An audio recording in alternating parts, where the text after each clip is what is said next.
Hello and welcome to Red Menace. My name is Alyson. I am here with my co-host Breht, and we have another current events-based episode coming your way. We've, done a lot of different stuff on the podcast lately, but so much is happening right now that I think it's worth addressing some stuff.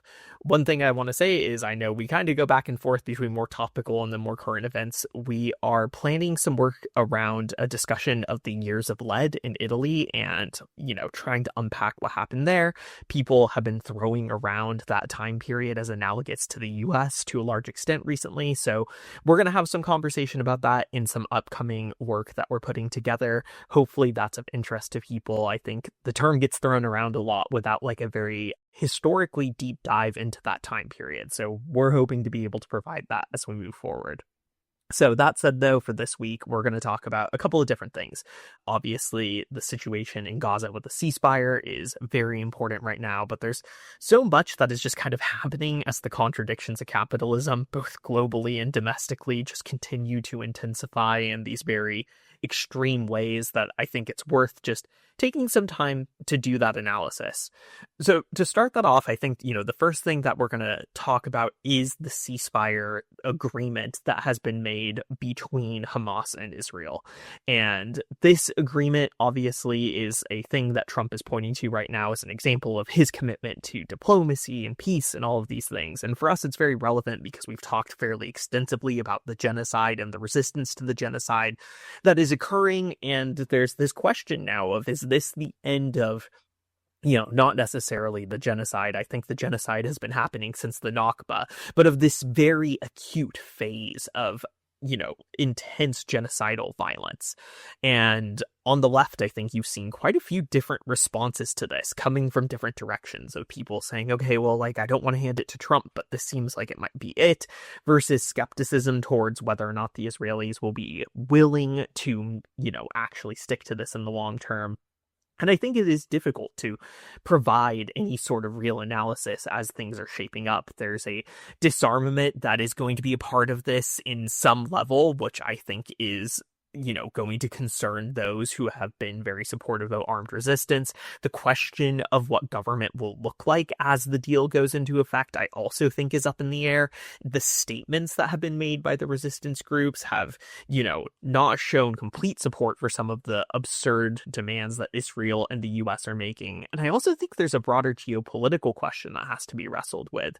One of the things that Hamas negotiators said is that they were under more pressure from Arab and Muslim states than they have ever been before to take this deal. And so there's a question of what kind of shifts are occurring on the global stage with how those states relate to American imperialism that I also think is relevant here. So those are a whole bunch of directions we can take this in, and I think we'll probably get into all of them. But Brett, do you have any thoughts on what this means, what is happening with the current state of the ceasefire, and what we can anticipate moving forward? Yeah, so I think first and foremost, we have to acknowledge that this is, for Palestinians on the ground, a much needed and deeply desired reprieve.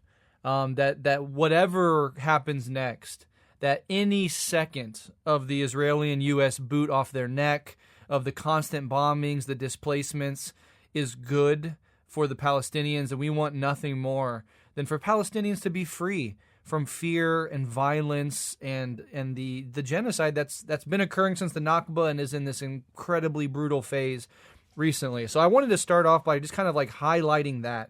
And it seems that as far as we can tell, right, that the temperament on the ground is one of thank goodness. And I am in some indirect communication with just a regular family in Gaza that we've been supporting on Rev Left.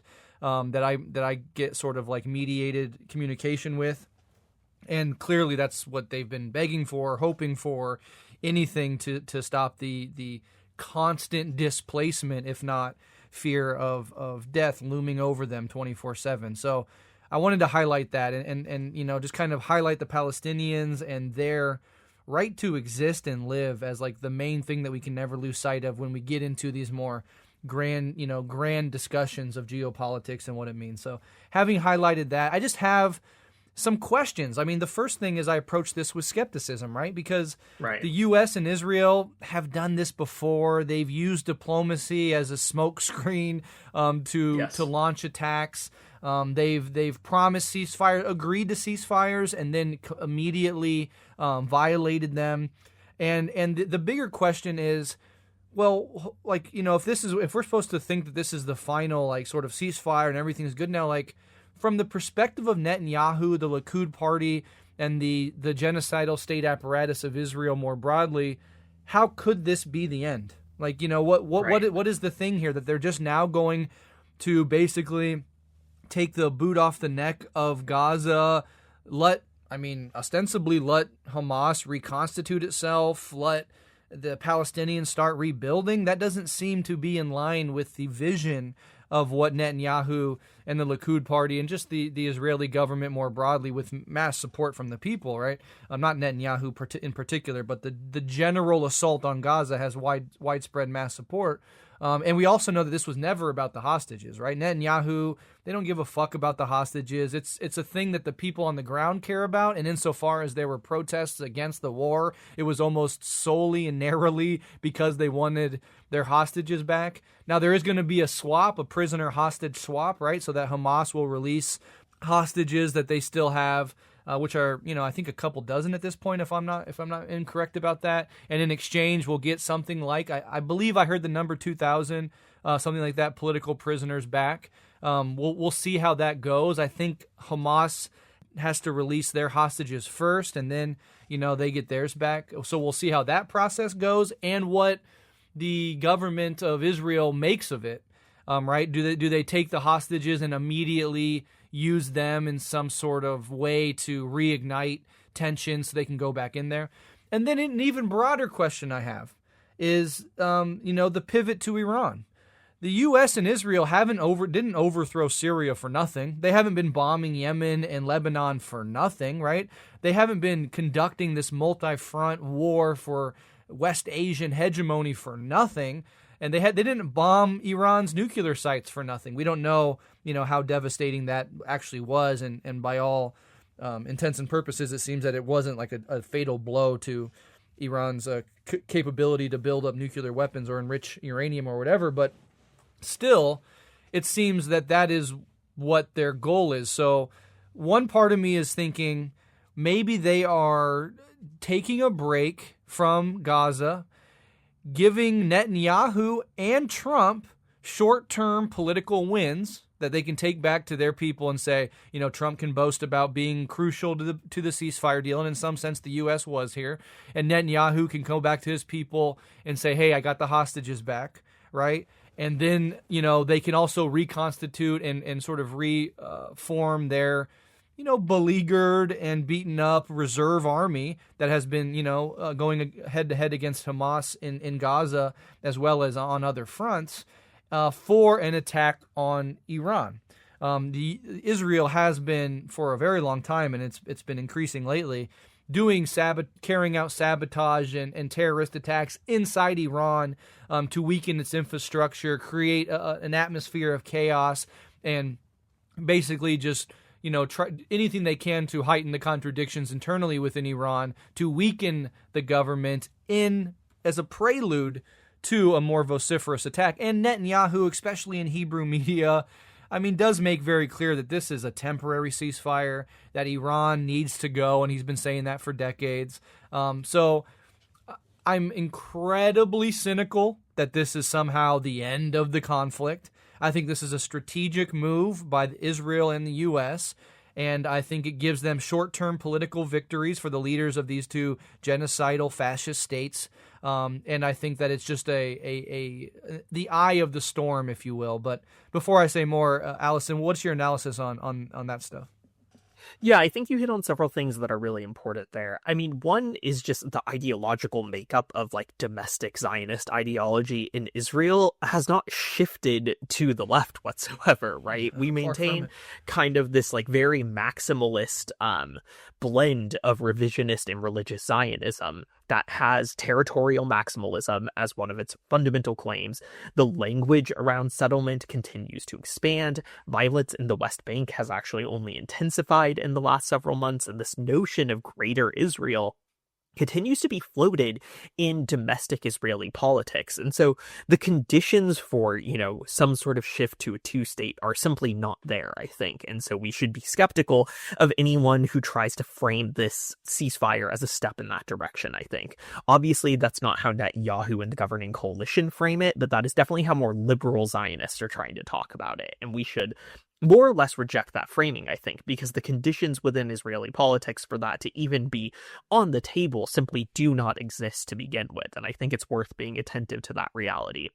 And then, yeah, I think the other thing that you got at that I think is worth thinking about is how this offers Israel the chance to rebuild some of its strength militarily and try to get itself into a stronger position from which it can take additional aggressive actions, whether that's towards Gaza, the West Bank, or Iran. I mean, one of the things that we saw almost as soon as the deal was announced was Germany saying, we're going to end our arms embargo on Israel. We're going to start selling them weaponry again. And I think more and more countries are going to feel more comfortable shifting back to that kind of relationship with Israel, which will only, just strengthen its military position, unfortunately, and give it the ability to act more aggressively in other contexts that it wants to. It's so hard to tell exactly like where things are going with Iran because the rhetoric is so blustery from the US and Israel, and yet we have not really seen like a massive escalation beyond these back and forth strikes, right? And those tend to have kind of just flattened out over time, and so it'll be interesting to see where things go, but I think there is political desire for wiping out the Iranian state in both countries, very obviously, and it's a question of how far people are willing to go with that. The other thing that I just think is relevant to consider here is just like the normalization of Arab state relations with Israel and the United States, unfortunately, which is really one of the foreign policy things that Trump can point to most clearly, I think, as something that he's accomplished. And it has created this very difficult situation where this idea of the axis of resistance is kind of falling apart a little bit. Obviously, the overthrow of Assad dealt a blow to that general resistance coalition in a way that I think is worth just being honest about. But in addition to that, the Arab states, which were often seen as being able to be kind of arbiters within some of the conflicts that occur, are clearly just on the side of the United States and Israel at this point in a way that has shifted the balance of forces. And so knowing what the future struggle is going to look like, I think is very difficult to predict right now. If we see disarmament of Hamas and other militant groups within the resistance, that's going to create a fundamental shift in a lot of ways of the reality in Gaza. And we are going to have to just kind of watch the details of this as it all plays out. And I do fear that if there is disarmament, that is the kind of thing Israel will take advantage of within the next several years in order to gain territorial concessions.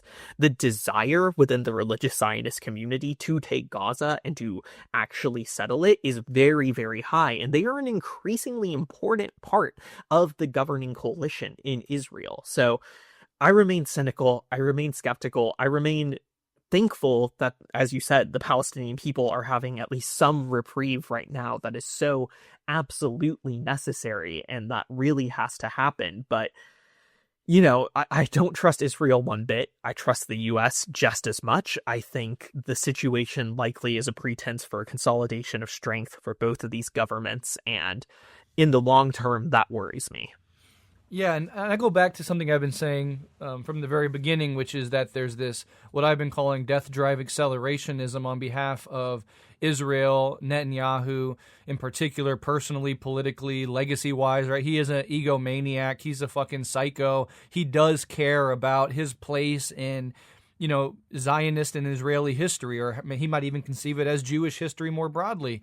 And so I do not think he is looking to smooth the waves of these tensions and use diplomacy now going forward to kind of just merely normalize relations with other Arab states. I think he personally and psychologically wants to leave his mark, and he sees that as the Greater Israel Project, which is, a necessary step of achieving that would be eradicating the Iranian threat.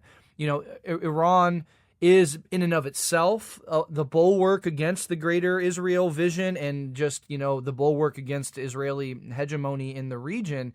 And then a nuclear-armed Iran is just, look at little North Korea. Right.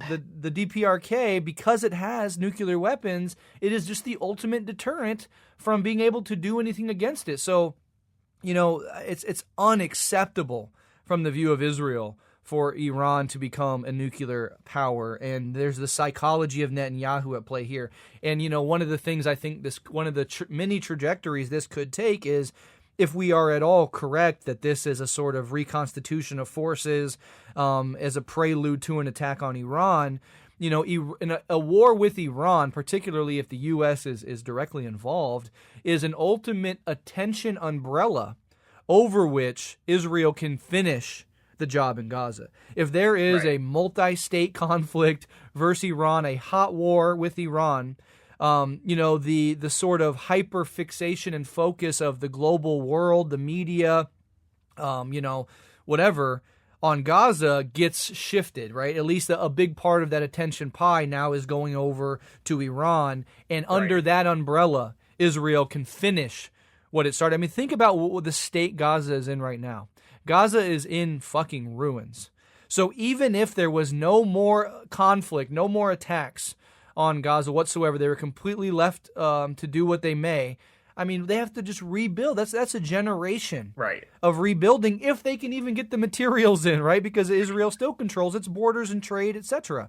So it's unlikely that's going to happen. And in that sense, Israel has time to reconstitute itself. The Palestinians in Gaza are completely beleaguered. And so, it can take a couple months, reconstitute its forces, get these short-term political victories for their domestic constituencies and electorates. And, Netanyahu can continue, sort of his bid to stay in power personally. And again, that bid for Netanyahu to stay in power personally, that's a big thing for him psychologically, because there's the legal cases that he'll face in Israel, to say nothing of the global sort of state of his criminality and where he is and isn't allowed to go. And if he's out of power, that gives him even less leverage to survive that. So from just that psychological angle, that Netanyahu's going to want to continue some sort of conflict. And indeed, conflict is going on right after the ceasefire in Gaza is announced. Israel's still bombing Lebanon. Mm-hmm. It's still engaged in all of these assaults. They already toppled Assad, and they're ingratiating themselves with the new Syrian regime. And so this is not by any means a finished project. And from Netanyahu's psychology all the way up to the geopolitics of it, it's almost a certainty that regardless of what trajectory this takes, it is not going to be a trajectory towards sustained peace. It is going to be more and more conflict, and probably bigger and bigger conflict. Yeah, I think that is the unfortunate reality of the situation, right? And we obviously, we'll have to watch. The main question in my mind is what is left of the resistance after this, and what does the struggle continue to look like? I do not believe that if there's a transitional government and even a disarmament, that is the end of the Palestinian struggle for national self-determination, right? That is not going to end with this process. It has not ended with many different so-called peace processes that have tried to facilitate it. The people of Palestine, I think, will continue to have national aspirations. And so the flip side to what is the aggression on the state going to look like is also what is the resistance going to look like. And I truly have no idea, honestly. We'll have to see how far into this plan things get. But in my mind, I think the thing we need to remind ourselves is that resistance is still going to exist in some form or another. We don't know what that is going to look like yet. And what we as Marxists and communists need to affirm very explicitly is that regardless of if a transitional government comes into place or whatever, the Palestinian right to national self-determination is it's something we cannot compromise on as a movement, as internationalists, and as we need to continue to insist on. I do worry that if there is a transition towards more peace, like this central place that Palestine has taken in the international left might get bumped out of the way. But I think we really need to avoid that and continue to insist on it as one of these flashpoints that our internationalism is oriented around, whatever form the next stage or struggle takes, because it continues to be this very important fracture point within imperialist ideology. I mean, the unpopularity of Israel right now is huge. Their isolation is unprecedented. And we need to figure out how to maintain that momentum moving forward, regardless of what next steps look like.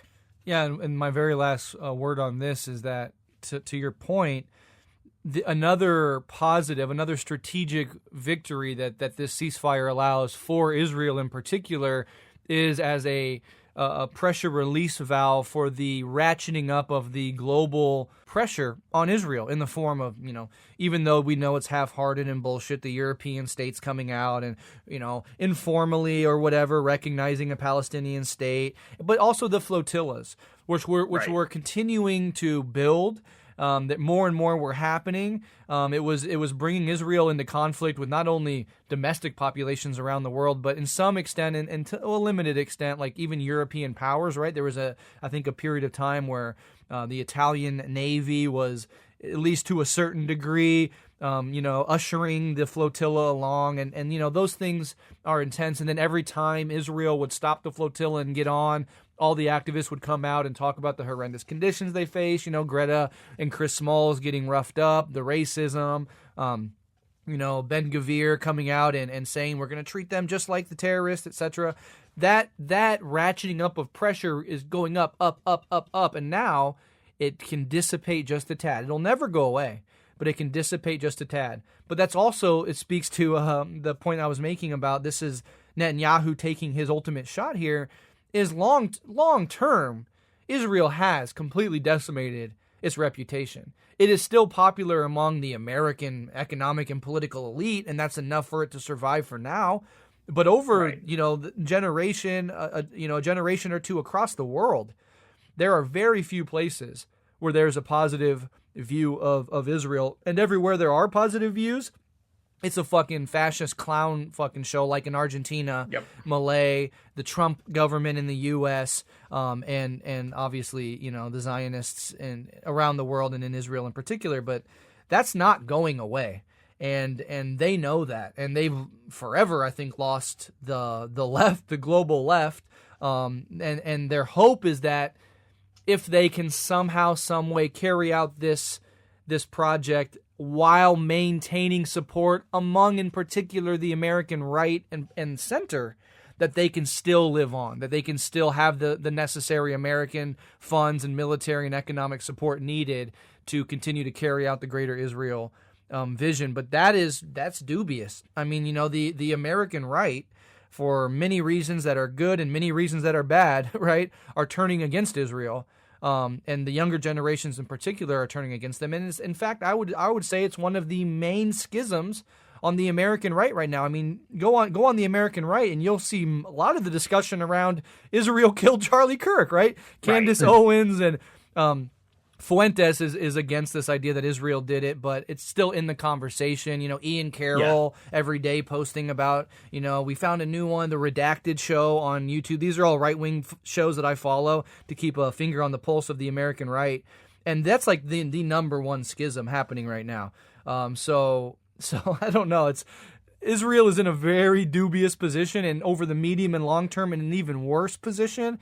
And so I think that is all the more reason to be concerned about it using conflict and war as I said, this death drive acceleration to achieve its goals before it's too late. Yeah.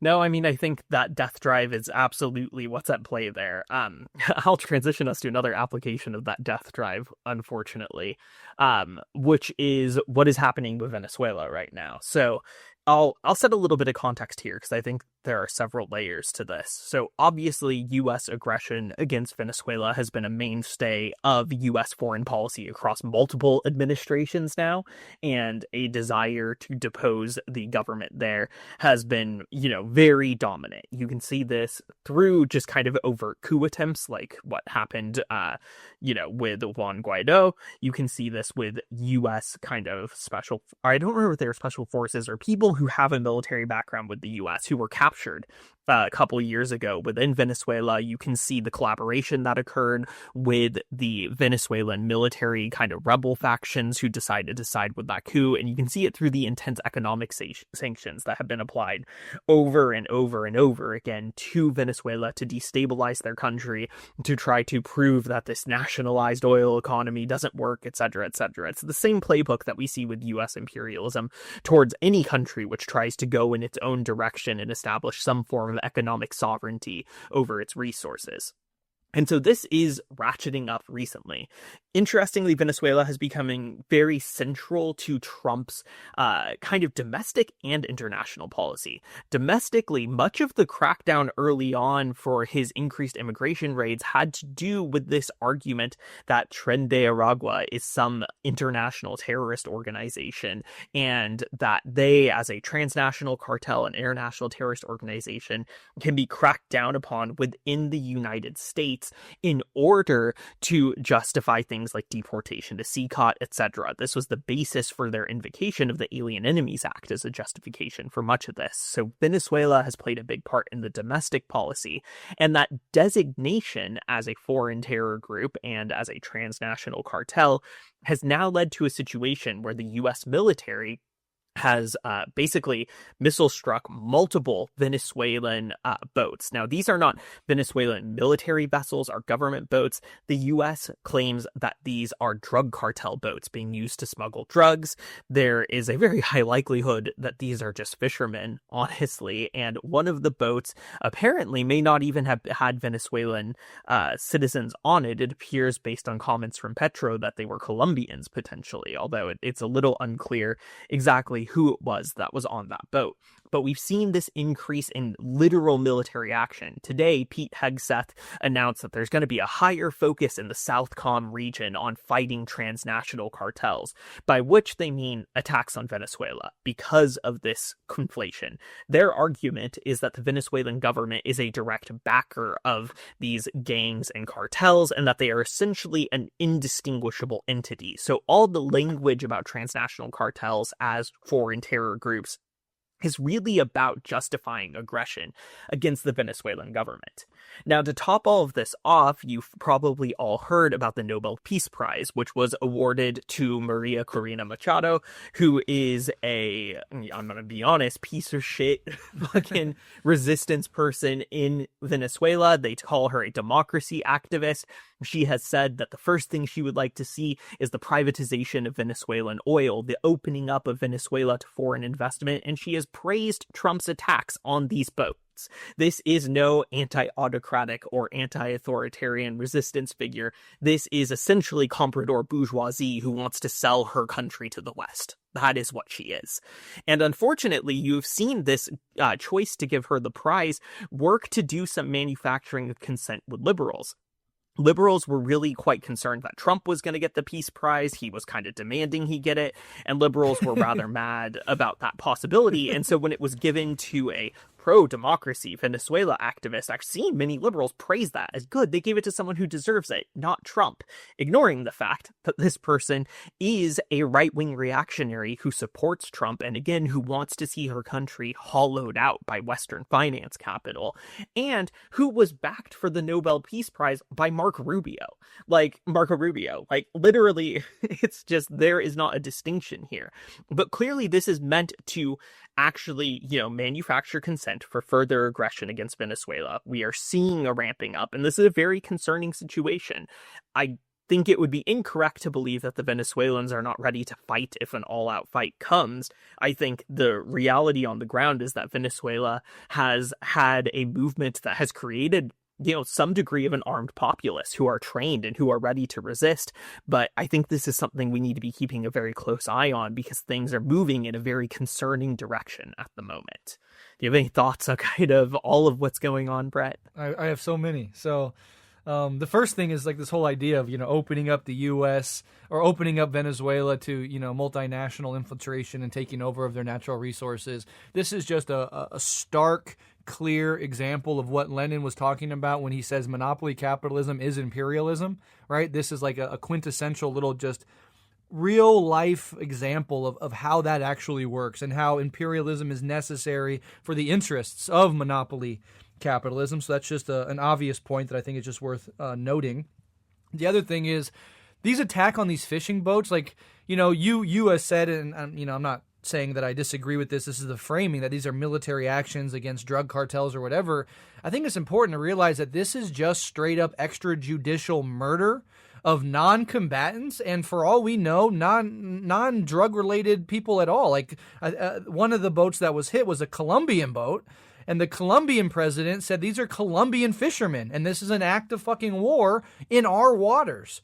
And so what we're actually seeing is extrajudicial murder of civilians, and then we're being told to believe, without any evidence or questioning, that these are some big, bad, terrible cartel members, which maybe not, but there's no evidence. And moreover, even if you are a drug smuggler, these are not the kingpins of a cartel that are driving boats, right? These are low-level smugglers, if they're even correct that this has anything to do with the drug trade.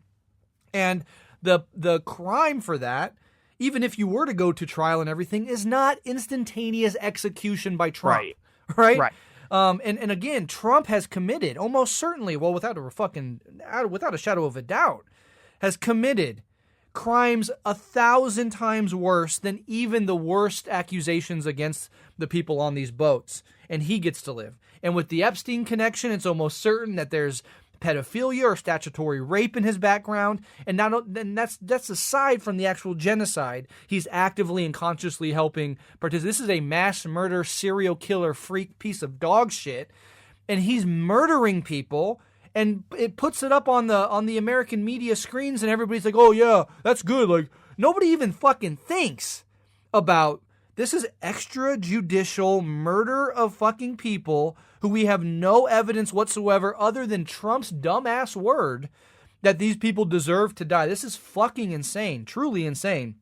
Not surprising if you understand American imperialism. We could go down the list and all through history of these sorts of things happening, but the way it's just digested by the American media, it's like baby birded into the mouths of the American populace through the media, is grotesque. This is murder. And then, in any other administration, they would have the decency not to brag about it, right? There wouldn't be videos put out with like emojis and fucking AI constructed Department of Homeland Security fucking images justifying it. When Obama would do it, it would just be a couple lines in the New York Times and we would move on. There's a grotesqueness in the brazen braggadocio that this is accompanied with that I think makes the Trump regime unique, but not the act itself. So, just grotesque all around. And in Colombia, which was for a very long time, a U.S. ally against Venezuela, a launching pad against these sort of threats, intimidation, saber rattling, and even attacks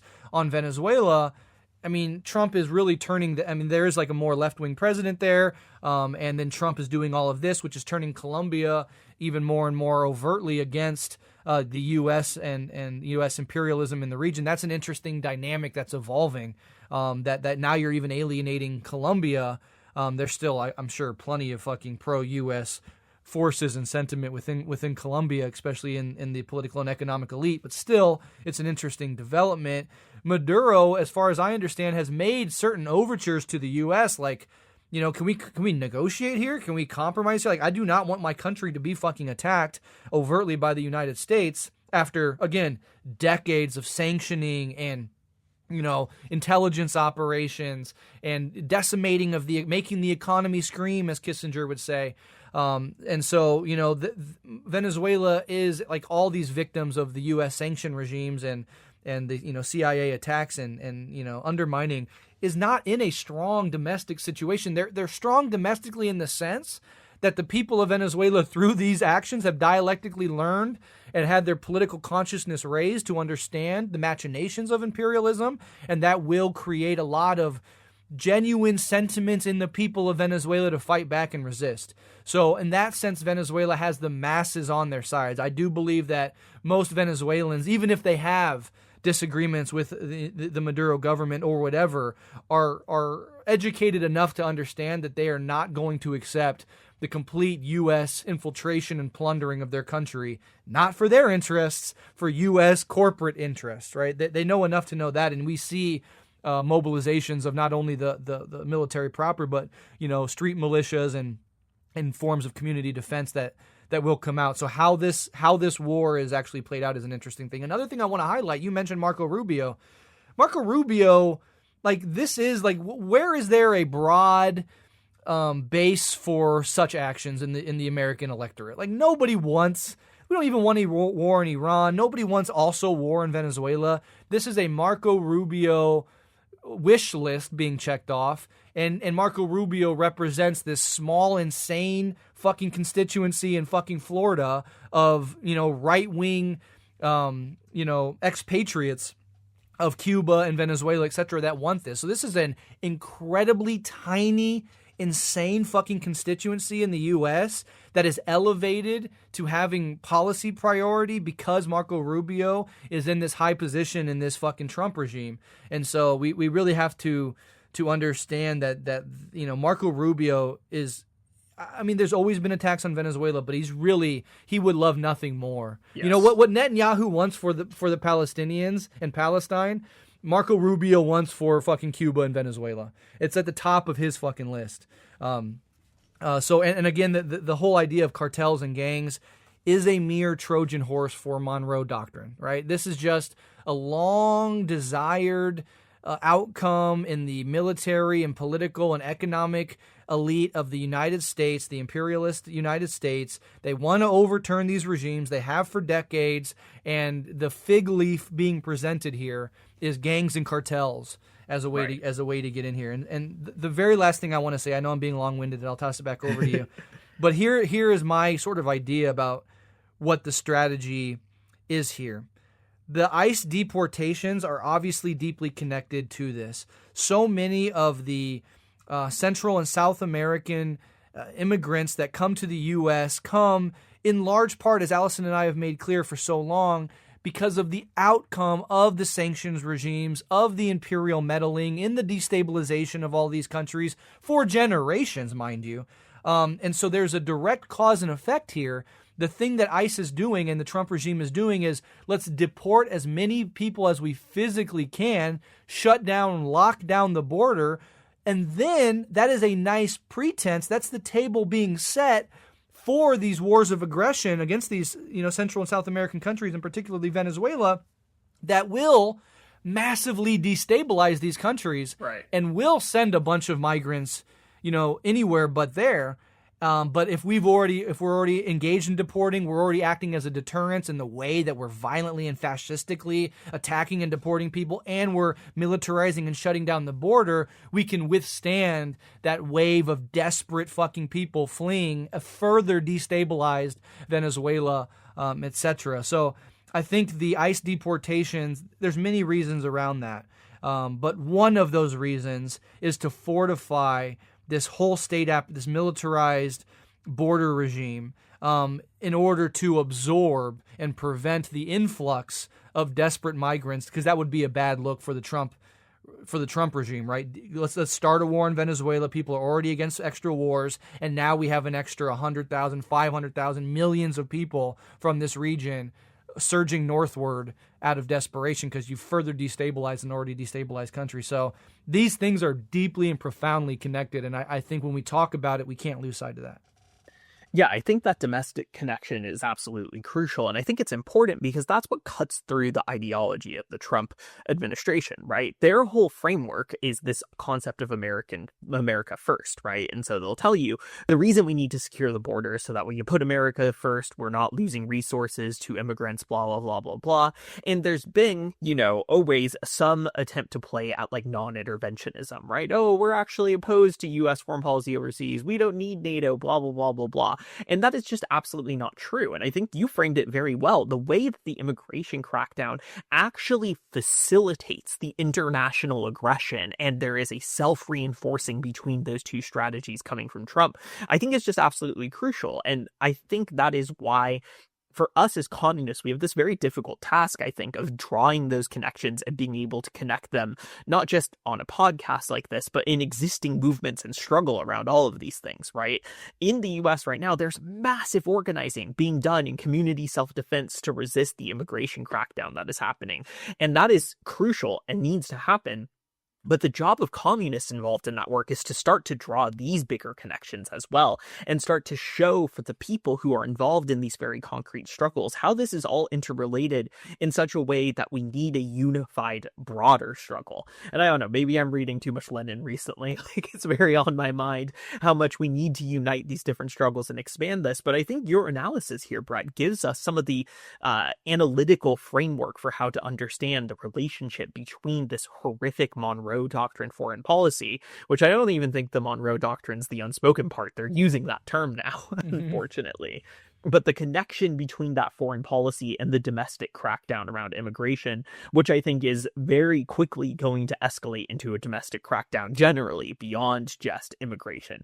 All of these things are tied to each other. There is no anti-interventionist American right-wing policy because interventionism is politically necessitated by the reality of the dominance of finance capital that defines the American economy. And so being able to draw these connections, I think, hopefully can allow us to push back against the ideological trappings of Trump's ideology that unfortunately I think have persuaded some people who might otherwise be sympathetic to more left-wing perspectives. Yeah, and the big question I have here, and I would love to hear your thoughts if you have any, and this just may be, a sort of obvious answer here, that is just there is no real big strategy or competence at all, but it does seem a little fucking crazy that all of these fronts are sort of being opened up. The U.S. economy is not in a good place. We'll talk about that in a bit.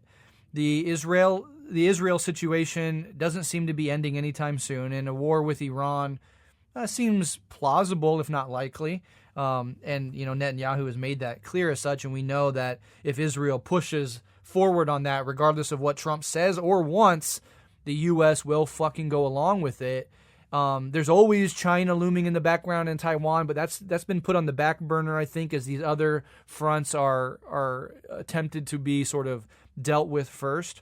But, a hot war with Venezuela, while Israel is trying to ramp up aggression against Iran, there's a certain level of insanity here. And this is late-stage imperialism. This is the absurdity of fascism. I mean, look what Hitler did in World War II. It was also an insane strategy of every front opening up all the time. And, one of the big critiques militarily strategically of Hitler was precisely that, right? You're opening up too many fronts. You can't adequately confront them all.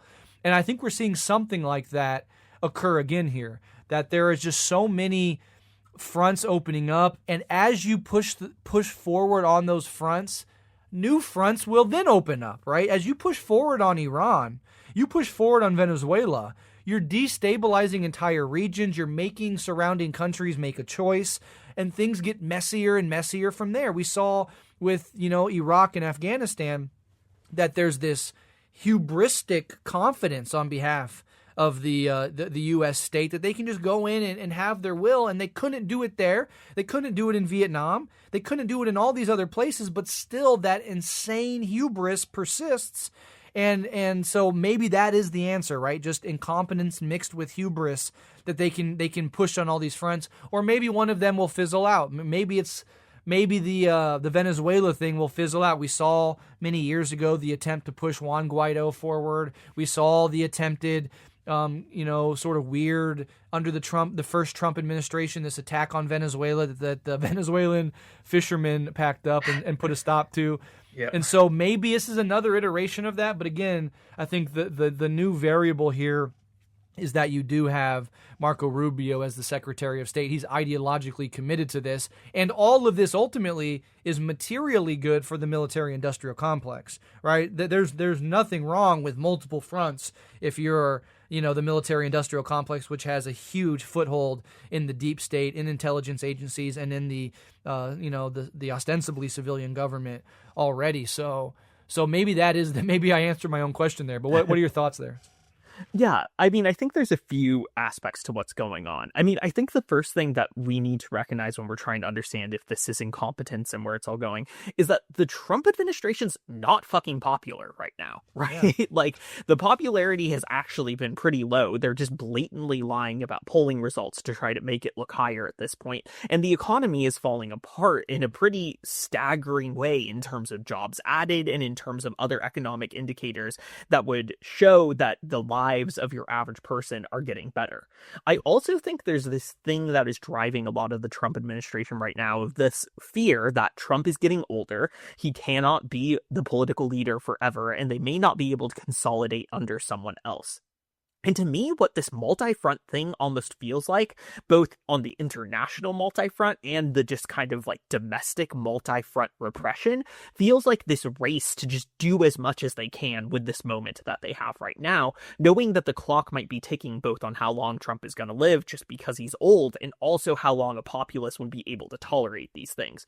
So there is this kind of like rushed, frenzied attitude that obviously is also being driven on by people like Marco Rubio, who are these ideological fucking, just monsters in terms of their commitment to this sort of thing. But I do think there's this kind of panicked frenzy that is driving everything as well that we need to keep an eye on, because that points to the potential for rupture as well. Now, I do think ultimately they may be overextending. That seems very possible. You're right. There's been a shift away from really like caring and talking too much about Taiwan and China. But also, Trump has refused to kind of like back off of Ukraine as well, right? He's pivoted his position to no, maybe the war should continue in a way that I think, shows again an unwillingness to make a strategic pivot completely. So overextension is a real possibility here, I think. The question is whether or not, I think, as you pointed out, the military-industrial complex can react and compensate for that and be able to expand in the face of this. And they are certainly trying. We're seeing tech moving more and more in a militarized direction, and we're seeing this idea of weaponized AI being used in a military context also becoming more popular. So there are these companies within the military-industrial complex and within tech more broadly who definitely want to see this expansion. The other thing that I think may be happening here is that I think just realistically, Trump and Hegseth are not popular with the actual leadership of the military. I think that stupid stunt that they did where they pulled all the generals together did not go well. Every leak that's happened in the wake of that has indicated sort of a lack of support for a lot of what they are trying to push.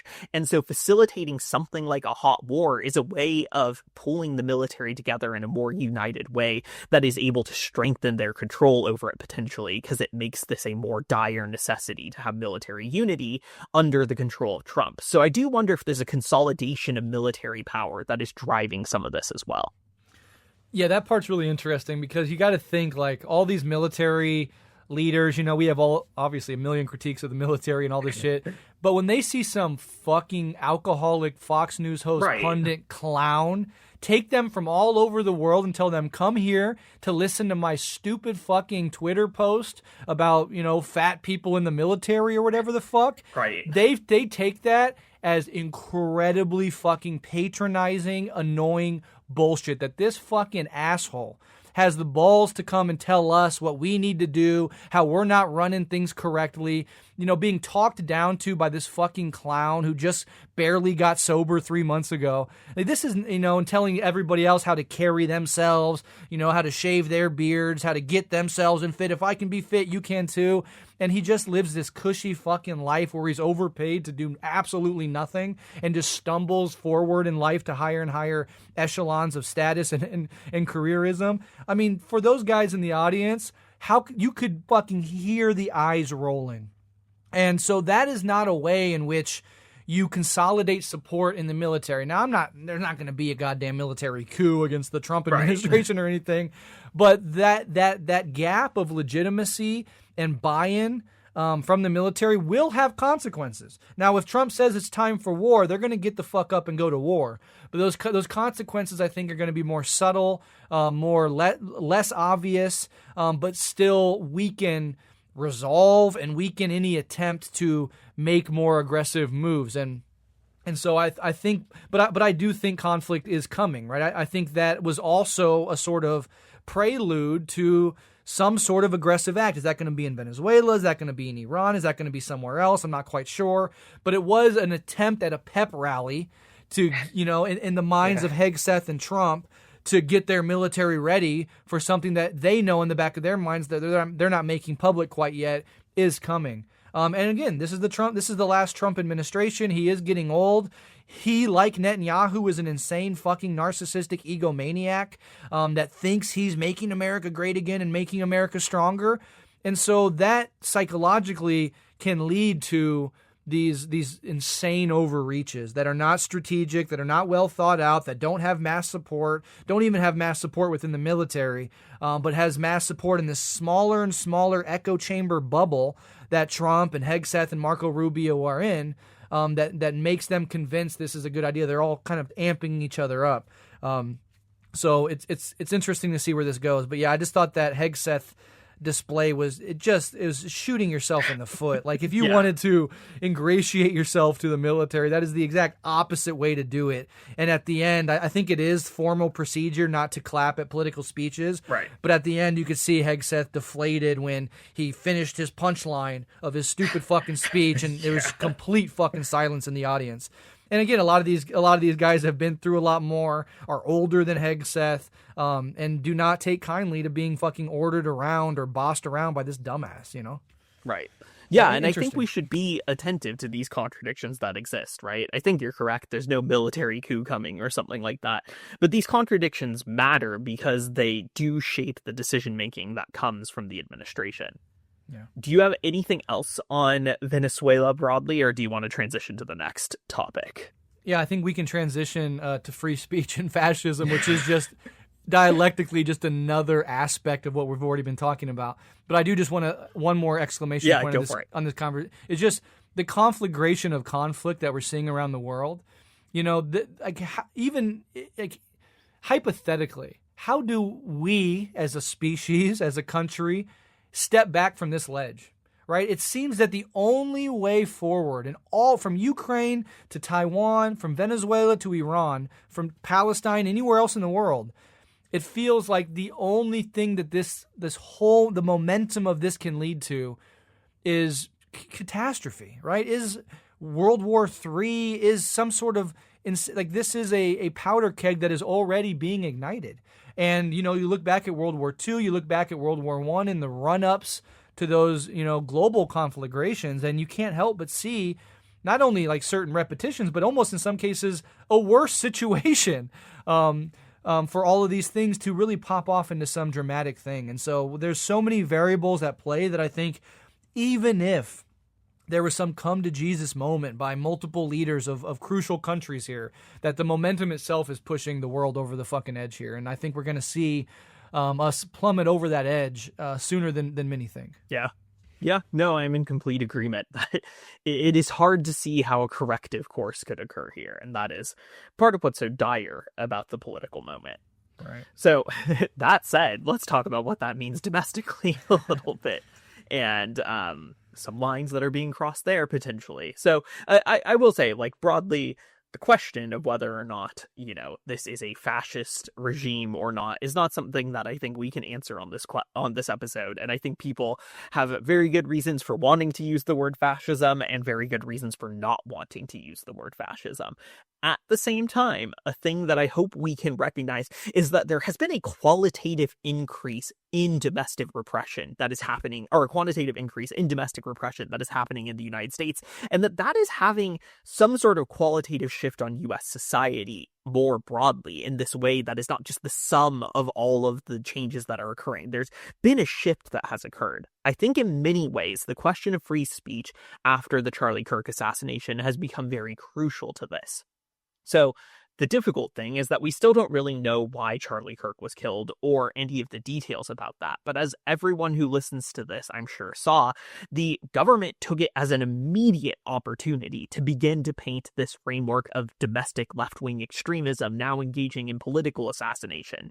They, said we found transgender and Antifa ideology on the bullets. They immediately latched onto that. They maybe even weakened their legal case with some of what they said because they went so rapidly towards these talking points. In addition to the Charlie Kirk assassination, we also saw the attack at a ICE detention center in Texas, in which, Kash Patel expects us to believe that someone on a bullet just wrote anti-ICE, and that is indicative of some sort of far-left Antifa ideology. In the wake of this, there have been a couple of things that have happened. Trump has made a executive order saying, Antifa are domestic terrorists. What that means legally is not clear because there is no domestic terror registry in the United States. There's only the Foreign Terror Organization list. So it's not clear what that means in a strict legal sense, but what that's gearing up for, I think, is quite clear. And then in addition to that, he passed a national security memorandum basically saying we are going to move the executive branch and its enforcement mechanisms towards cracking down on left-wing extremism, construed so broadly as to include those with hostile views towards the traditional family or those who are anti-Christianity.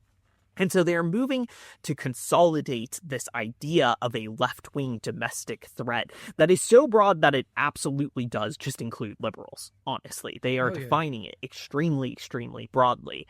And they are talking about going after funding mechanisms for Antifa and pointing to what are really liberal nonprofits. If you look at the list of actual groups that they recently said that they want to go after, there's groups like If Not Now and JVP, which are, again, above ground nonprofit organizations that I think even many on the radical left would consider to be on the more moderate and liberal wings of this mass movement. And so this attack on, speech and this attack is definitely ramping up. We kind of have to wait to see what it looks like in terms of court cases beginning to happen if they actually start making arrests, and then we have to see to what extent that will be tolerated.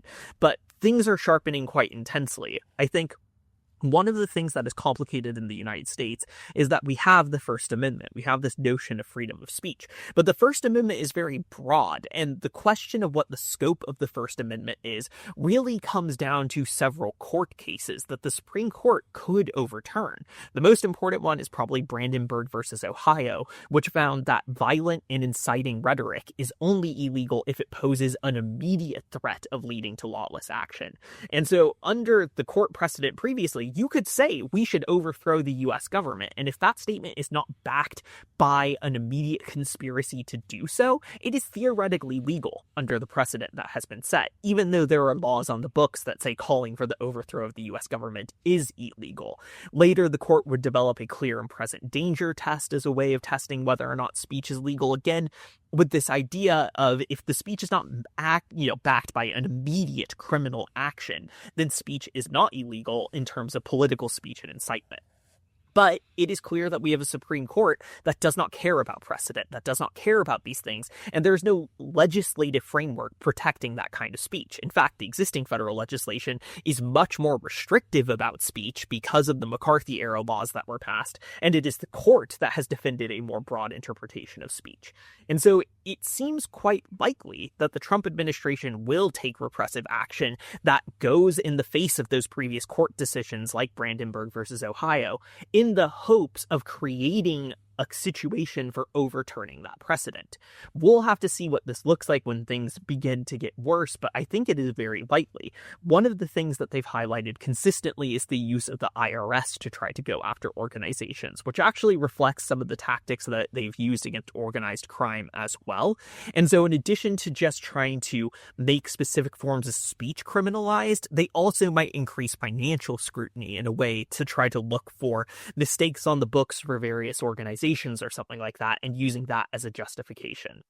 So again, I'm not going to answer the fascism question or not, but domestic repression is ramping up. We are seeing the federal government making this massive pivot towards it, and the language about a left-wing fifth column within the United States is as explicit as it has been since the McCarthy era, and I think this poses a major threat that we need to wrestle with, regardless of what label we apply to it. So that's kind of just my opening thoughts. Brett, I'll pass it over to you for really anything you have on that. Sure. Well, the first thing is that Alyson and I and others have said for a very, very, very long time that, hey, liberals, your desperate attempt to try to separate yourselves from the crazy Antifa left in hopes that you will not be targeted is always going to be an error. We've said many, many times the history of fascism is the history of not distinguishing between anybody to their left. So whether you are a moderate or a liberal, and I've spoken out against Antifa or whatever the fuck, we can already see immediately that is completely, those distinctions are completely obliterated, not even comprehended by many of these people. They all see them as the same. And Antifa is the perfect, open-ended, ambiguous, vague title that can be applied to anybody. And again, if you're not trying to win over the liberals or the independents or the left, you're trying to consolidate the right, you can call anybody Antifa. And really who does the right wing base hate is not relatively obscure communists like Alyson and I, though I'm sure they're not fans if they ever learn about us, but it's like fucking liberals and, George Soros and Nancy Pelosi and these people who they have already been calling for years, Marxist and communist. These are dipshits and dumbasses and cruel, evil people. And they do not make such nuanced distinctions. And this is totally in line with the whole history of fascism and right-wing authoritarian crackdowns, etc. And we released an episode on Rev Left recently about the 20th century history of Red Scares, from the Palmer Raids, Smith Act, through McCarthyism, first and second Red Scare, all the way up through the civil rights and using communism to tie it to the civil rights campaigns, through the Cold War, Reagan, etc. All these things, and we see that exact same pattern emerging once again with even a beleaguered, unorganized, serious left, like a real left, is not organized in a way that could pose any real structural, threat to the overall system as it stands, but it is being used as the fig leaf for a broader crackdown on the entire left as they perceive it, which is anybody to their left. And so I think that's an important note to stay. I will say, to put my cards on the table, I understand fascism not as a thing that is or isn't happening, but as a process that's always at play, particularly in a settler colonial state. Fascism is inaugurated at the moment that the settler colonial activity begins, and all through American history, there has been fascism. And it's taken more overt or covert forms based on the material conditions and surrounding context. And I have no problem with saying that this is fascism and that we are living through fascism and that Trump and his regime is a fascist regime. But at the same time, I'm not saying that like a liberal would say it, which is to imply that wasn't here during Obama or under Biden or whatever. Those have always been there. And for marginalized groups, indigenous people, black people, immigrants, fascism has always been ever present in their lives, poor people, etc. And so when it bursts more broadly and becomes more overt, we're tended to have these debates about whether this is or isn't. But I would say, yes, fascism has always been here. It's a process. It's becoming more overt and more acute currently as the material conditions around not only capitalism but empire disintegrate, which is exactly what we would expect, right? Even if we ran like a hypothetical computer program about a society with these material conditions, a good Marxist would look at those conditions and say, that's a goddamn prime condition set for the rise of fascism. And that is precisely what I think we are seeing. Now, if you're expecting American fascism to be incredibly competent, I think you're just, naive about that. It's cruel, it's evil, it's violent, it's also incredibly fucking stupid and cringe. It's American fascism. It's never been some sophisticated, high-minded fucking thing. It is a visceral, reactionary impulse in the American project that's always been present and is coming out more vociferously as the quality of life for the average American decreases and as global hegemony for the American empire is being confronted on multiple fronts. So take that for what it is. But again, we don't really need to get bogged down in that because it's fairly abstract. We're just dealing with what we're dealing with, and this is what it is, regardless of what you or I want to call it. So I think the main thing I want to stress here is that the strategy here, much like the strategy that we just talked about with ICE and Venezuela and these imperial aggressions here, is like advance these things and take advantage of them. And this is very much in line with what Stephen Miller has always wanted, for example. What they're doing is they're stoking reactions to justify a crackdown. So they send out these belligerent, buffoonish ICE agents to terrorize communities. They're creating a highlight reel for their psychotic supporters. So they say, yeah, you're doing what you promised. At the same time, they know that is going to necessitate a response on the street level, definitely not the structural Democratic Party level, right? We're just completely missing in action, which we should expect.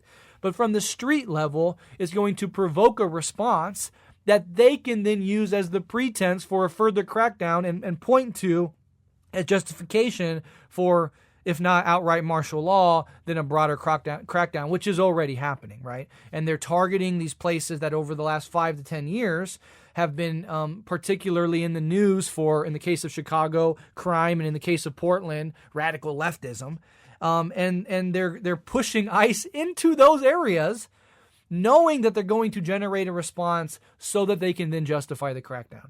And that's not to say that there shouldn't be a response. There absolutely should be, but we should see this step-by-step strategy that's at play here. And even though sometimes they have to reach, like I saw recently on Fox News, they were talking about the unrest in these cities, and Trump was talking about Portland is burning to the ground. Right. And it's like Portland is totally fucking normal. And they're using clips from like 2020, pretending like they're happening now, as to like fucking convince these boomer-brained freaks who watch Fox News that this is actually an existential threat that needs to be cracked down on. So I think that is the tactic. That does not mean that we should play into it blindly, but nor does it mean that we should not have a response. Like I do think it's important. And in fact, it's not even like there's a coordinated response. It just is the masses responding in real time to the infiltration of their cities and communities by these fascist thugs. And that is to be expected and to be applauded because people should do that. But it is a part of this broader strategy, and I would not be surprised. We already see, Antifa labeled as a domestic terrorist organization, and perhaps this is leading to some sort of martial law. But it's going to be clumsy in this way that as they advance it, they lose more and more support, and they have very little left to bleed, really. So this is the dialectic, right? Back and forth. The more that they advance their game plan, the more resistance that is being met, the more they can use that resistance as justification for further crackdown. The more they further crack down, the more they alienate more and more people in the electorate, weakening their base of support for this fucking nonsense. So those are just, I have more thoughts on this free speech stuff, but yeah, what's your thoughts? Yeah, I think there's a couple things that you hit at that get at something that I think is important to emphasize, which is that I think there's a precariousness to what they're doing right now, right? I think you hit at like the extent to which they are having to just lie as they are trying to escalate, right? So they are trying to provoke a response, but they're also just outright lying about Portland being on fire, blah, blah, blah, blah, blah. And we've seen this before. During the 2020 uprisings, that same rhetoric got used, but the 2020 uprisings were a lot more intense than what's happening right now, right? There is a pretty significant difference between what is is happening in this moment in Chicago, Los Angeles, and Portland, and what happened in 2020 all across the nation. And I do think that rhetoric is not connecting in the same way. I mean, in LA, when we were the site of the intensity, and it's kind of moved on in terms of the most intense sites, I heard just normal, relatively apolitical people being like, they're lying about what's happening in this city. Even some like more moderate conservatives being just like, I'm offended. My city's not on fire, right? And there's a certain amount of the population who may not be necessarily opposed to, draconian immigration enforcement, but who also are put off by that lie to a certain degree. And I think you're correct. They have not actually provoked much of a coordinated response. I don't want to pretend like the left isn't organizing right now, or the left is not doing a lot of work, pushing a lot of coalitional community self-defense work, but I think, based on what I've seen in Los Angeles, that a lot of that work is organic and it is spontaneous, and it actually is community members just saying, no, actually, we're not going to put up with this, and figuring out a solution to it.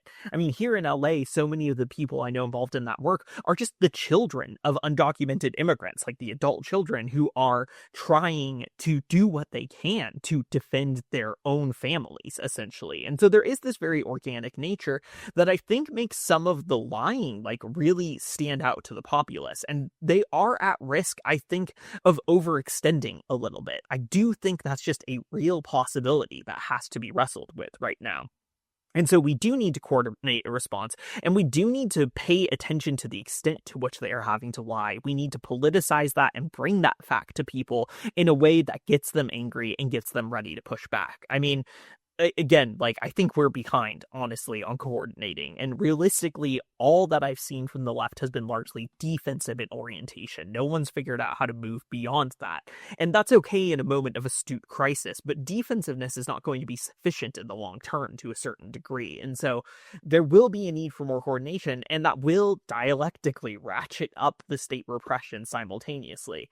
The thing that I think I really want to like pitch to those on the left right now, though, is there's no way out of this but going through it. You can't run from this. You cannot try to back off. You cannot moderate your demands. As Breht said, they are conflating the liberals with the far left in a way that makes it clear that there's nothing outside of total loyalty to their politics, which is not going to be construed as Antifa terrorism. So running away and backing off is not a solution. You cannot try to say, oh, well, what if we just don't give them a response and somehow that's going to make everything stable? That is not how this is going to work. And so we're in a very difficult position, but we need to maintain organization. We need to heighten the level of organization that is presently occurring, and we need to be able to politicize the broad masses in the face of lies and crackdowns that are coming from, again, I think, an actually numerically unpopular government. Mm-hmm. Mm-hmm. Yeah, and the designation of anti-Americanism, anti-capitalism, anti-fascism, advocacy for the revolutionary overthrow of the American government as all indicators of thought crimes, right? Of indicators of pre-criminals, is it's simultaneously amusing and laughable. But also it's that meme with the Simpson character in the bus saying, I'm in danger. Cause it's like, for the last 8 years, I've been screaming into a microphone about exactly those things. I hope that doesn't come back to bite me in the ass. But there's like a general atmosphere of fear that they're trying to stoke with that, and just a sort of implausibility that they'll be able to track all of that down, but at the same time, and opening up for them to, target people who they want to target. There's certainly going to be people that are going to be arrested or attacked or harassed or intimidated or put on a list and monitored, that are associated at all with the left in general, or anything that they could reasonably say is Antifa.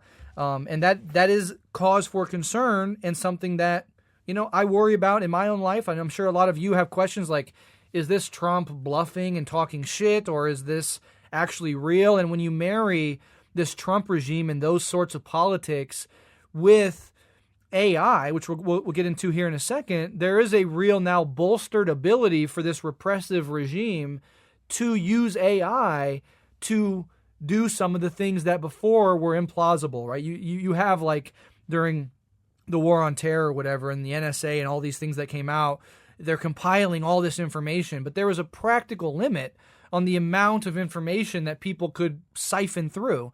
And I think with AI, the ceiling on that is raised enormously.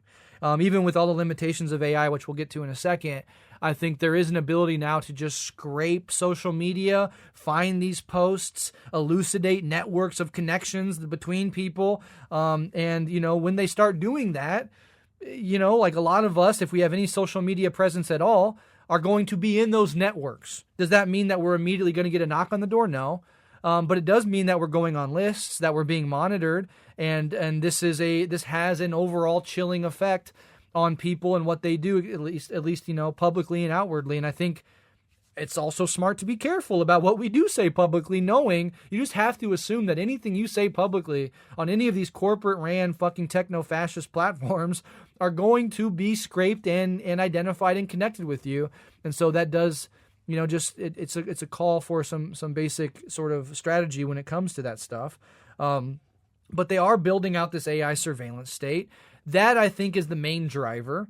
We're going to talk about the AI bubble. A lot of these data centers going up, which are propping up the U.S. economy currently, are not merely to pump out AI slop forever. These are data centers that and an AI infrastructure in a bubble, really, that has a lot of government and military contractual buy-in, because the government and the military sees promise in these technologies precisely for the bolstering of the surveillance state. So when I see an AI data center going up, I see that as a similar infrastructural build out to cop cities. That's actually what it's going to be used for. It's not going to be used for these viral absurdities, AI slop things that convince boomers it's real on Facebook. It's going to be used for this sort of stuff. We'll get to that here in a second. I just want to put that on the table. But there's 2 points I want to make before I wrap up this section here. One is the Zionist media takeover, which I think, needs to be highlighted here. Larry Ellison, the TikTok buyout, Barry Weiss's failing free press bullshit, getting $250 million and being put as the lead editor or whatever on CBS News. There is now a concerted domestic effort on behalf of American citizens, right, who have complete and obvious and stated Zionist sympathies, and in fact, in so many ways, put Zionist project in Israel ahead of their own natural-born country, and in their echelon and hierarchy of what they give a fuck about, actively taking over the domestic media apparatus, not just old-school media like CBS, but also new-school social media like TikTok, in order to try to reinforce the domestic media narrative on behalf of Israel, on behalf of Zionism. Now, to what degree that will work, I'm not sure. I don't think, so many Americans have been educated on this, that no matter how much pro-Zionist nonsense you puke out on these fronts, is it really going to be convincing, particularly to young people? I think you'll be able to convince, boomer libs and stuff that will just watch mainstream media that are kind of already bought into these narratives to further buy in. But I don't think the young generation lacks the media savvy to be able to see through this bullshit. So if there's an attempt here, it shows what big money can buy. It shows the connections between the economic elite in the United States and the Zionist regime, and their kind of sort of shared strategic approach here. But we should be aware that this is happening and kind of continue to point it out. But again, I think the efficacy is pretty blunted among the 40 and under crowd, which really is the future of Zionism in this country. There's no more putting the genie back in the bottle on this front. So that's the front. And then the very last thing I wanted to say, you mentioned it, Alyson, which is these shooters and the ostensible ICE shooter, which grotesquely, whatever this turns out to be, he only killed migrants, only injured and killed migrants. Not a single ICE agent was hurt, which kind of either feeds into the utter incompetency here or to some sort of conspiracy that this was, whatever you want to say, like a false flag or something to generate more backlash. But I'm not even sure you need that to generate the backlash that is being generated. So the one thing that's concerning about all these shooters is that they tend to be ghosts. The dude who shot Trump in the ear, what do you know about him? Can you guys tell me 3 facts you know about that dude? The ICE shooter, what do we know about him? These mass shooters and stuff. Maybe some will get a little bit of a profile. They were in these nihilistic internet subcultures or whatever, but even that is so fickle. And what really happens is that these shooters are ghosts in the sense that there is no real it's just an amorphous blob of like posts and donations that nobody can make sense of. But the immediate thing is to do the red versus blue thing where it's like, he was one of yours. No, he was one of yours. And then the right just believes that all these shooters are like trans Antifa radical lefties, right? And the left is like, hold on, now this guy voted for Trump, or anti-ICE seems like a really weird thing for any anti-ICE person to say or put on their bullets. And isn't it so convenient that it's right there? But then it's like, what are these things really used for? Like, wouldn't Trump be doing the exact same thing even if these things hadn't taken place? Sure. And isn't there just a fact that there's a bunch of young nihilistic people in a decaying society, in a very armed and violent society, that will just lash out and does that under every administration? And so it's kind of hard to see or make sense of. And I think there's a real rabbit hole you can get sucked into to trying to make sense of that stuff that I think doesn't really lead anywhere, right? And you see this on the right all the time. They're still hyper obsessing over, trap doors and exploding microphones with the Kirk assassination. And, we have this guy who was involved after 9/11 and was doing interviews about Al-Qaeda who was there, and he's a patsy and all this weird shit. And it leads absolutely nowhere. Like, it doesn't ever come to any firm conclusions, but they spend weeks and months hyper fixating on this stuff, which seems to be like just a red herring, whether that's consciously placed there or not. You're just kind of following the drain and navel gazing on these ambiguous fucking things that there's no conclusion to, and that kind of, it wraps up a lot of your attention and stuff. And there's like, where does this lead? What conclusion can I even draw from this? I don't know, but I'm wondering if you have thoughts on the weirdness of these mass shootings and kind of the ambiguity about what it's all about. Yeah, it's a tough one. Okay, cards on the table. Some of our longtime haters might be surprised to hear me say this. I've maybe taken the paranoia and parrot politics pill like a little bit more. I think I'm slightly sympathetic to some of the conspiratorial side of things, but I think to the extent that I'm sympathetic to them, I think that it not making sense is kind of the point. If there's any level of orchestration to what's happening, it is orchestrated in a way that is meant to be basically meaningless. My stance for a long time has basically been that I do not think the government is going out of its way to facilitate these kind of shootings, but I do think it often has what feels like a surprising amount of intelligence that could have stopped it, that didn't get acted on. And if you see that relatively consistently with some of these like Terrorgram Discord servers and all of that we know have some federal surveillance of them. So I try to walk a line of like, I don't think the government's like actively going out and creating shooters. I do think there are some weird webs of connection that we shouldn't ignore. And I think the fact that they're across administrations actually shouldn't be that, concerning for that view, because of the fact that all these administrations share a certain level of commitment towards the development of a more refined American fascism and surveillance state.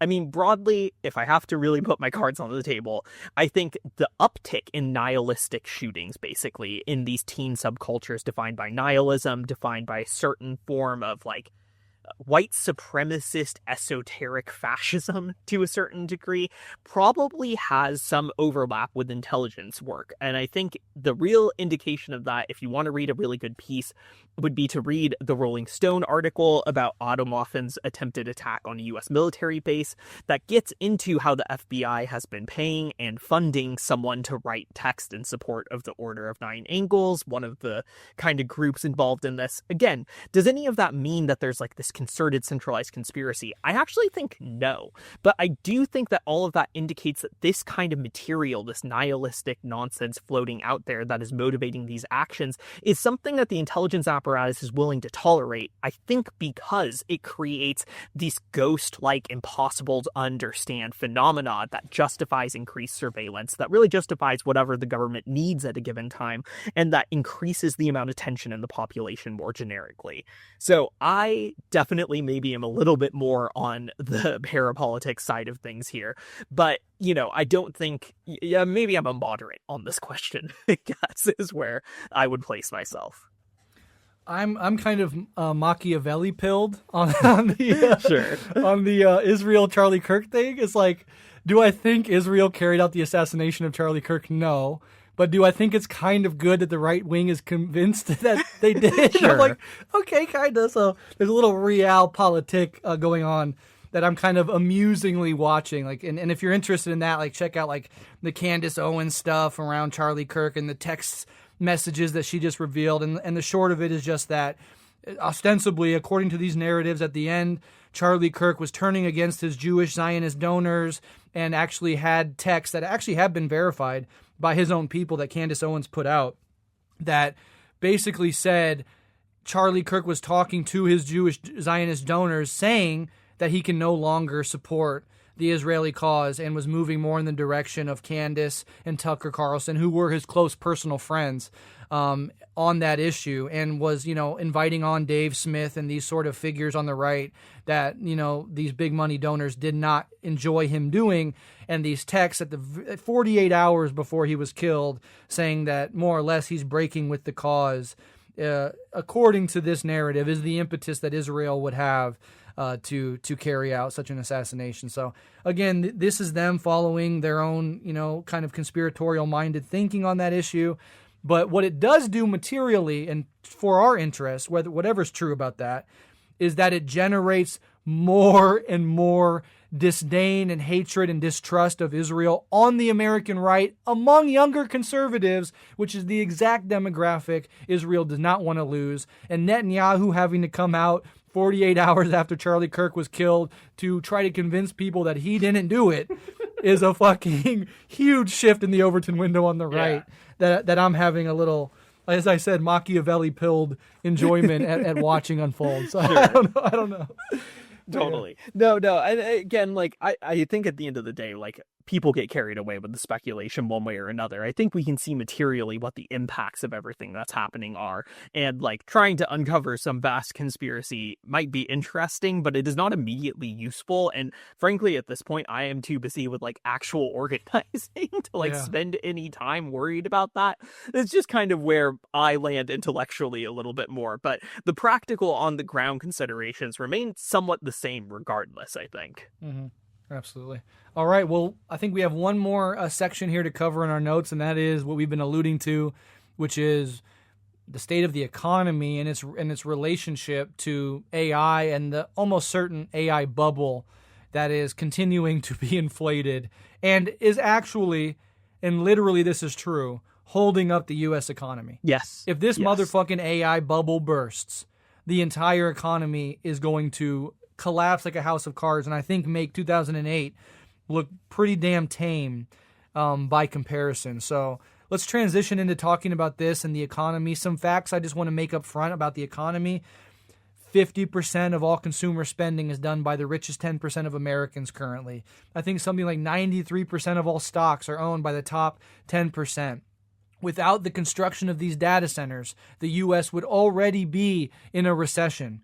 Virtually zero growth in the economy outside of this AI infrastructural build out. And so what, and there's many more stats to talk about, but the overall picture that it paints is an incredibly top heavy economy with a lower 60, 70, 80% of Americans struggling to get by. No real movement in like people being able to get jobs. If you have a job, you're not necessarily getting laid off quite yet, but if you're trying to get a job, it's fucking impossible. And all of it is propped up and continued to be humming along by what is almost certainly a bubble, which is not to say, as we made clear in previous episodes, that there's nothing to this large language model stuff or there's no place in the economy for it. Certainly the government believes that there's some advantages for it. With this stuff, but that it is just radically overinflated, and that is, and we've seen this with the .com bubble, we've seen this with the mortgage crisis in 2008. We see this over and over and over again. These things always and everywhere lead to economic collapses, overinvestment, a sort of glut of investment that doesn't pan out, massive losses that drags the economy down with it, and in a globalized economy has reverberations throughout the world. So, Alyson, what are your opening thoughts on the AI, the idea of whether or not it's a bubble, and the general state of the American economy? So, a couple things. One, Yeah, I think it is a bubble. And I think the other stat piece that is very useful for looking at it as a bubble is the fact that, according to multiple reports now, a majority of US companies that invested heavily in AI are not seeing any returns in productivity or profitability on AI. And that for me is the other key missing piece. I think you painted the picture quite clearly how much AI is the only thing keeping the economy afloat. And then the real kind of nail in the coffin is that it's also not making any of the people who are paying for it any money right now. And AI, the other thing we should acknowledge, is only going to get more expensive. These companies are charging prices for it that are, in fact, not sustainable in terms of them becoming profitable. And so it is going to get more expensive, and more companies are going to actually see not getting returns on this, and that may reduce the demand for AI, which puts us in a position of that bubble potentially bursting. I think that AI is actually already subtly getting more expensive in ways people don't realize. Like, I use an AI product as part of my job as a software developer, and the amount of premium features behind that get locked off after a certain amount has increased in the time since I started using that software. And I think we are seeing that more and more, where there's this attempt to kind of introduce higher prices, limiting access, that paired with a lack of actual, usefulness for the corporations and companies that are investing it, is pretty solidly indicative of a problem for the economy. Again, the jobs numbers in the US are also abysmal and not consistently being reported at this point because Trump is opposed to consistent reporting around them. And so we find ourselves in this difficult situation right now where we are highly over leveraged in one industry. It is not proving to be useful. The companies in that industry are not turning a profit, are investing massively in physical infrastructure for data centers in ways that are costing a staggering amount of money. And the US government has tied itself to this through investment of money into this. In my opinion, we're sitting on a ticking time bomb right now. And this is the other reason I think that we see this rush from the Trump administration to just push everything it can push on every front, because the economy is already in a bad spot. People are already mad about it, and it's probably going to get worse. We keep saying, we haven't seen numbers this bad since 2009. And what happened in 2008 and 2009? Well, obviously a massive recession. We are coming right back to that, and this is a bigger bubble than housing potentially that I think will have a devastating impact when it pops. So on the economy question, I am quite concerned, and I think this is going to become a disaster for the country. Absolutely. Healthcare costs are going up, so that this whole government shutdown is basically about the Trump administration and the Republican Party stripping tax credits from the ACA that kept prices on premiums low for houses and for households, and now with this going out, and with the Democrats are trying to stop it, whatever. I mean, it's small cookies for the overall economy, but basically for millions of people, if this goes through, this will mean that their already insanely expensive fucking healthcare costs, monthly healthcare costs, are going to double or triple in many instances. So you have healthcare costs going through the roof. The construction of these AI data centers are driving up basic utility costs. Housing is more unaffordable than it's ever been ever. Education is hard to say where it even leads. Like, if you're going into college to get a degree, like, a generation or half a generation ago, everybody was told learn to code, and now those people are some of the least employed college graduates in the country right now.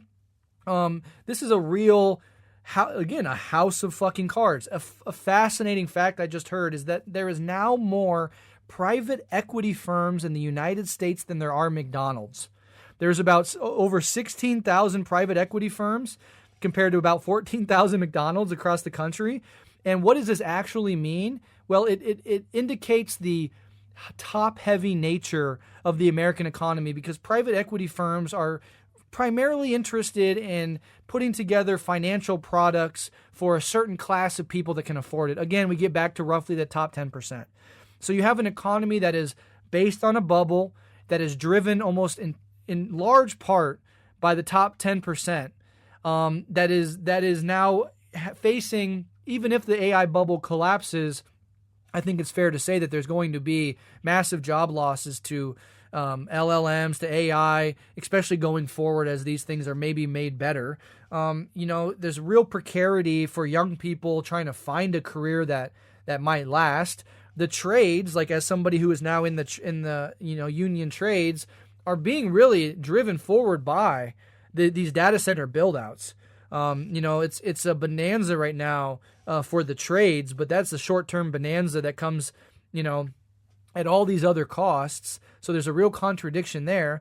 And so what we see when we zoom out is a picture of not only an empire in crisis lashing out, not only a sort of tariff regime that is, shooting itself in its own foot, but a domestic economy that is on the precipice and that is being run by the Trump administration. So we saw how Obama handled 2008, and in contrast to Trump, just as far as technocratic ability to deal with an issue, almost anybody would rather have an Obama-type administration than a Trump administration. We saw how Trump handled fucking COVID. So now imagine a scenario in the next 2 to 3 years where you have an economic crisis and a fucking war with Iran or with Venezuela or whatever the fuck happening at the same time. I mean, I think we are in the lead up to the Great Depression and World War II type of scenario. It doesn't mean it's definitely going to lead there, but I think if we have to look back at a historical period in American history that was most like the one we're in now, it would be the late 1920s. And having the most incompetent, fucking anti-evidence based, administration, maybe ever, definitely in our lifetimes, overseeing that crisis. Holy fucking shit. We're in for some fucking dazzling historical moments, I think, coming in the next year, 2 years, 3 years. And that's the problem with trying to predict this stuff. We don't know when it's going to give, right? No financial analyst or, economic guru actually knows when this is going to fucking tumble. There's so many variables at play, but it just does seem from every angle, and I'm no economic expert myself, but from any reasonable analysis of the situation, that there's only, just like I was saying earlier with the conflagration, the global conflagration, only one direction this can lead in one way or another, and that's off a fucking cliff. Yeah.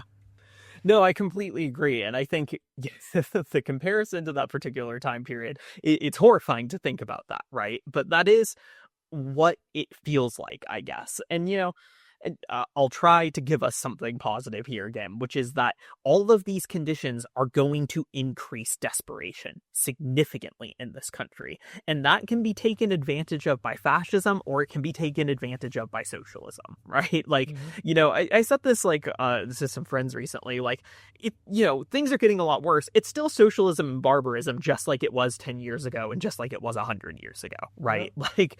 The calculus sort of remains the same. And so as we find ourselves back in these historical waters that are quite terrifying about the degree of crisis, I think it really does just come down to the fact that our only option is to try to pave a socialist path through this. And we either succeed at that, or it's probably the end of us. And that kind of sucks to say, and that kind of sucks to acknowledge. But with the degree of the crisis that we're talking about, it is probably true. But it is also true that there are people who, if this bubble pops, are going to be furious at finance capital, are going to be furious at a government that threw hundreds of billions of dollars at AI, are going to be furious towards a capitalist class that is increasingly parasitic, as we have talked about before, in very obvious ways in terms of its financialization. And that presents an opportunity for us. But the difficulty is that in order for that opportunity to work, we have to have connections to the masses. We have to exist in their communities, in their neighborhoods, and be able to do that. And that is why a thing that I think we always come back to on this show is that you have to be organizing. You have to be out there. You have to be doing the work. Otherwise, we will be trampled under the momentum of history. Essentially, our only option is to fight. And if we're being honest, in my perspective, the American left is doing quite bad at that. And so in response to rising crisis and rising fascism, it is necessary for a rising level of discipline and organization on our behalf. And that is, I think, what hope looks like in the face of, again, I think you're right, Brett, another Great Depression and potential world war. Mm-hmm. Absolutely. Like the old Joe Rogan boomer meme said, weak men create hard times, and the weak men who think they're the strong men are creating very hard times. And you're right. Going through the war on terror and going through 2008, there's a learning curve that occurs where at the time there was, muted, but it was there, but it was drowned out by the mainstream skepticism of, the war machine during 2000, like, stand behind us, the yellow ribbon, support our troops, fuck you if you don't. And then 2008, there was a lot it's always both instances on the left, a lot of like sort of disdain and pointing it out. Now that is more widespread. I think across the political spectrum, among regular people, there's great skepticism towards the war machine, towards the empire, and there is great skepticism towards the economic elites. It's framed differently depending on where you are on the political spectrum, but there's a lot less just visceral and intuitive buy-in than there was a generation ago. And I lived through, the early 2000s Bush era, and I lived through the 2008 crisis and Occupy. I saw the ambient level of disdain and distrust, and it wasn't as widespread as it is now. So we go through these iterations, and people do learn things. But again, will that cash out in the form of some sort of left-wing, emergence, or will that cash out in the form of another fascist strongman promising to, fix things himself? I think one thing that Trump demonstrates is that, to people who are paying attention, who are not totally in the cult, especially young people, this right-wing populist bullshit about anti-woke and let's hate trans people and immigrants are the source of all of our problems. It actually didn't solve my problems. Just like young liberals and young progressives during Obama, they thought he was going to fix everything, and they had to come to the sad realization that, holy shit, he didn't, and that radicalized a lot of people. The right's going through a similar thing now. Does that push them to say, we need somebody further to the right? We need a fucking Caesar or a Hitler? Or does that say, hey, maybe I should look to the actual economic left who haven't been given a chance yet? We've tried liberalism. We've tried identity politics progressivism. We've tried neoliberalism. Now we've tried right-wing authoritarianism, and my life gets shittier and shittier and shittier. What is left to try? Now, if you're a discerning, thoughtful fucking person, there's only one more place to look, and that's to the motherfucking economic left. But again, fascism isn't rational. It's not logical. It's visceral. It's emotion-based. And so some significant portion of those disenfranchised young right-wingers, I think, as articulated by a Nick Fuentes, are saying the problem is we're not going right-wing enough.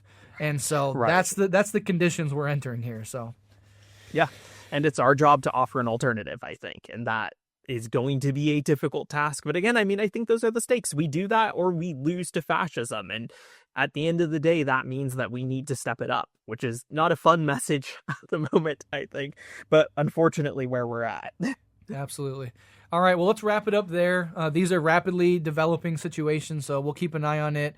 Hopefully we allowed, people to get some sort of cathartic release about what's going on, but also maybe some, analytical knowledge of how to assess these things and work through these things. That's what we're here for with our community of listeners, is to, as a community, work through, these real life events in real time and trying to make sense of them, because if you don't understand them, you can't act on them properly. And so hopefully we're playing our small, humble role in a rising American real left. We'll see about that. But thank you to everybody who supports the show, who listens to the show.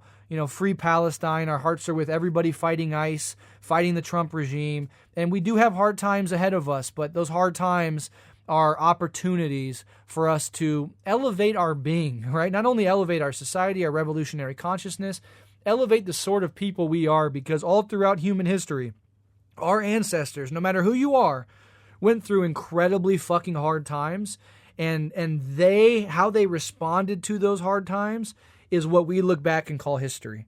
And so we are the vehicles through which history manifests. We are not the impotent playthings of history. And so it's time for us to think and to act and to, have wide-eyed, deep understanding of what's happening as it unfolds, reach out to our community and the people around us, and do every fucking thing we can to push this catastrophe of a system in a better direction. So love and solidarity to everybody out there fighting the good fight, and we'll be back with you soon.